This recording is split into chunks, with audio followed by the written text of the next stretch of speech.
I see you're teaching young people to love and I'm trying to. Great guy. Thank you. That's perfect. Thank you. Very much. Appreciate it. So we got some disappointing news, folks. It just came out that the Supreme Court ruled against President Trump, Elon Musk, and Doge withholding $2 billion of USAID funds. They have to disperse it, and it must be sent out to what it was assigned to go out under Congress. Now, here's the kicker with that. The vote came in 5-4, and a shocking turn of events is that Supreme Court Justice Amy Coney Barrett sided with the liberal justices to release the funds, the USAID funds, and let them go out to where they were going to go out. The Supreme Court is blocking President Trump's move to freeze some funds for the U.S. Agency for International Development. In a 5-4 decision, the court has ruled in favor of an order that would force the White House to pay $2 billion to USAID contractors. Specific projects affected by the payment freeze include the installation of water pumping stations in Ukraine, the supply of medical equipment in Vietnam and Nepal, and measures to combat malaria in Kenya, Uganda, Ghana, and Ethiopia. Now, typically on the Supreme Court, there's 9 justices, and there supposedly are 6 conservative justices, 3 liberal justices. But as of late, over the last 2 rulings, Justice John Roberts has sided with the liberals. And, what do you expect? We kind of expect that from him. He seems more so like he's a liberal-leaning person, more so than a conservative. But he was already in place. And as you know, the Supreme Court is a lifetime appointment. Now, Justice Amy Coney Barrett was appointed by President Trump in 2020. Now, here's the kicker with that. As we all know, during President Trump's first term, he leaned a lot on bureaucrats and different people in Washington to advise him. He didn't know that he had so many people that were on his side that were, had knives ready to stab him in his back.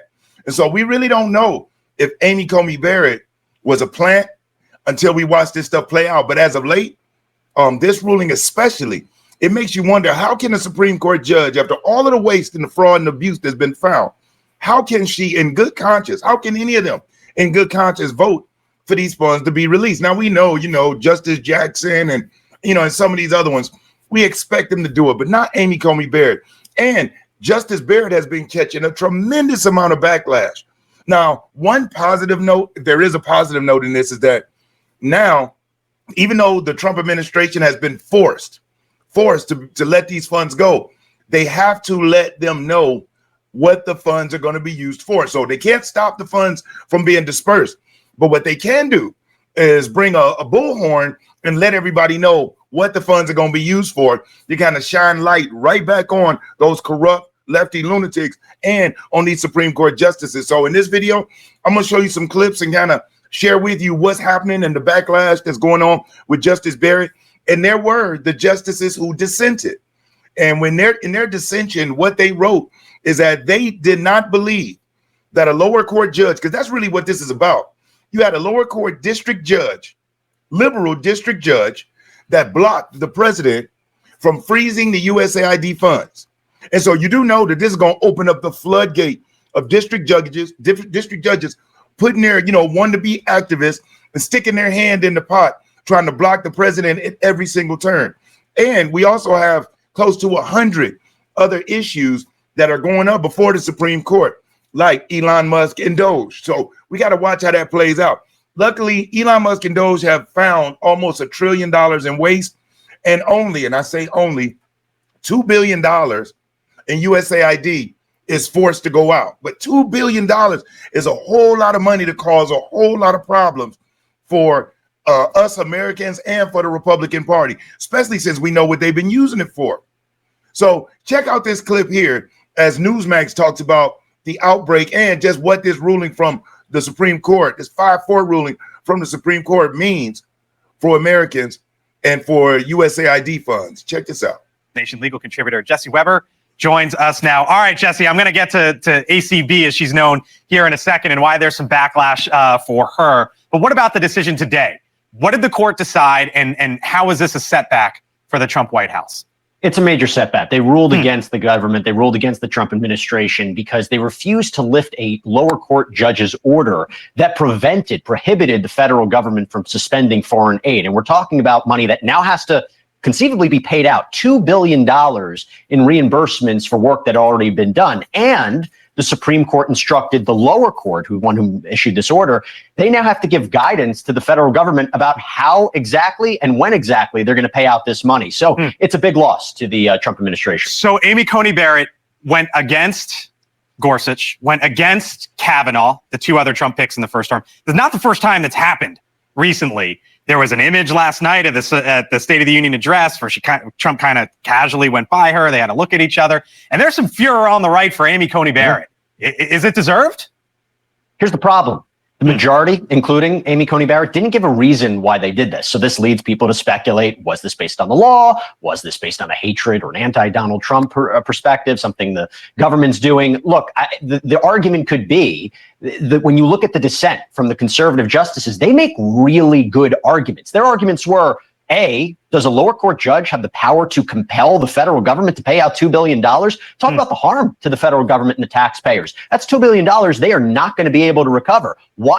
If you like this video and you're enjoying the content, do me a solid. Hit that like button. I will never ask you for a cash app. I'll never ask you for a super chat. But you hitting that like button, that is currency. It helps spread the video around. And if you aren't subscribed to the channel, subscribe. On the Real Politics Podcast, that's what we do. We talk real politics, no fluff. So subscribe to the channel. And when you do, hit that notification bell and select all. That way, you'll be notified when I upload new videos. And that's what this is all about. This is all about those lower court judges setting precedents to where now around the country, they're going to believe they can do this. So keep an eye out for these judges. And under the Biden administration, there's something like 230 federal court judges that they were able to push through. 230 liberal, left-wing activist judges out there that can really muck things up. So why not just pause this? Why not just pause everything, allow Donald Trump's administration to brief this, to argue this on the merits, and decide it at a different day? Now, she could have gone that way. She chose not to. And we don't really know what persuaded her and the other justices to go and actually say that the federal government has to pay out this money to uphold the lower court's order. And that's the issue. It could have been maybe it was something on the merits. Maybe it had to do with the fact there was an argument presented that the Donald Trump's administration, the federal government, actually was fighting the wrong order from the judge. We don't know. And because we don't know, that is what leads people to speculate. And obviously, she is getting a lot of backlash for it. All right, we'll leave it there. Jesse Weber, News Nation. Now, one thing I want to stress is that watching this, it can be disheartening. And it can make you say, oh, my God, no matter what we do, these left-wing libtards are going to keep coming. And they are. One thing we have to know, it is not done just because President Trump won. The deep state, the swamp is deep. And they've got bureaucrats and they've got people entrenched everywhere. And you know what else? We don't know what they have on some of these people. We don't know what they have. As a matter of fact, let's take a look. There's something that I missed during Trump's talk. But watch how she looks at President Trump, and she looks like she rolls her eyes. And tell me, am I wrong? Oh, I apologize.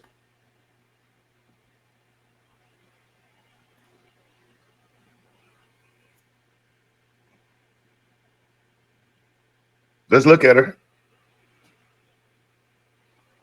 Did she roll her eyes? Now, they like to make it out like President Trump didn't acknowledge her, but that's not the truth. Because right here, clear as day, I can show you exactly where not only did President Trump greet her, President Trump actually spoke to her, shook her hand, and they had a word. Check this clip out. Great guy. Thank you. That's your favorite. So there we know that, the things that they're saying online, like, oh, President Trump, he ignored her, didn't pay attention to her. Yes, he did. He spoke to her, shook her hand, and had a conversation. So the left-wing media is trying to hype this thing up and whatnot, but the backlash that she is getting is outrageous. And let's see what this person says. Amy Coney Barrett again betrayed Trump and votes with the 4 other libs again. She is not on our side. She keeps voting against Trump. She is a disgrace. And these are the judges. You got Chief Justice Roberts, Amy Coney Barrett, Sotomayor, which we knew, Kagan and Ketanji Brown. Ketanji Brown Jackson. We knew that. And then we got Alito, Clarence Thomas, Justice Kavanaugh, and Gorsuch. It was 5-4. So, folks, this fight, we got a long road ahead of us, but don't give up. Again, nothing to be discouraged about. It's $2 billion, and to us, $2 billion sounds like a huge number. But in the big scheme of things, of everything that they caught, it's just $2 billion. And now next up, we got Doge and Elon Musk, and that's going up in front of the Supreme Court. But we got to put pressure on these judges to make the right decision. And you have to wonder, why would this justice do that? Why? Especially when she could have put a pause on it. Why would she want that money to go out the door? Or is it that there's some kickback? Did they sweeten the pot for her, allegedly? Did they make it to where she can get a little bit, her palm can get greased? It makes you wonder, but hey, listen, you know, I don't want to live in speculation and hypotheticals, but the facts is they voted against this $2 billion in USAID and that it has to go out. So it is a blow, and it's a pretty substantial blow. But here's another piece of news. What I've heard is that the Senate Republicans already seeing what they need to do. They're working on legislation where they can put it into law as far as USAID and funds and things like that. So they're working really hard so that the next bill that comes up, I believe they're going to pass a CR to avoid the government shutdown.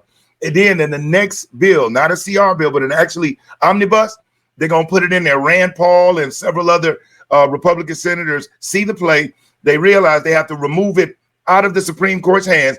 And Congress has to do what it was put there to do, which is work and pass laws.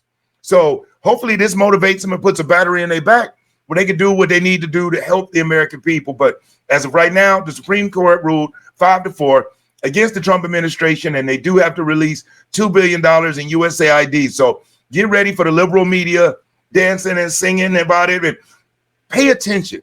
As a voter, especially if anybody watching this is a Democrat supporter or even an independent that is considering, well, you know, you don't like Trump and you're just waiting on the next Democrat candidate to talk the way you like. Remember this, they're celebrating the fact that U.S. taxpayer dollars are going out to foreign countries and we don't know what's happening with the money. As a matter of fact, in all of the listings we saw, I don't see anybody coming out saying how they got so full and they've gained so much weight from all of the food that's made it over there. I'm not seeing children jump on the internet saying, oh my God, I was able to make it through school with the computers that USAID money helped me get in the education. But I am hearing about $45 million in scholarships, DEI scholarships in Burma. What I am hearing about is $20 million Sesame Street cartoons. What I am hearing about is transgender and diversity in Africa, where being gay is against the law. So a lot of madness, a lot of wildness, but hey, listen, this is only the first round. We got a long way to go. And so we're going to keep pushing the thing. And as always, I'm going to keep bringing you the information. So if you watched the video this far, I really do appreciate you. And if you haven't already liked the video, share this video, subscribe to the channel. Other than that, I'm Brian Maxwell saying I look forward to seeing you at the top. Over and out.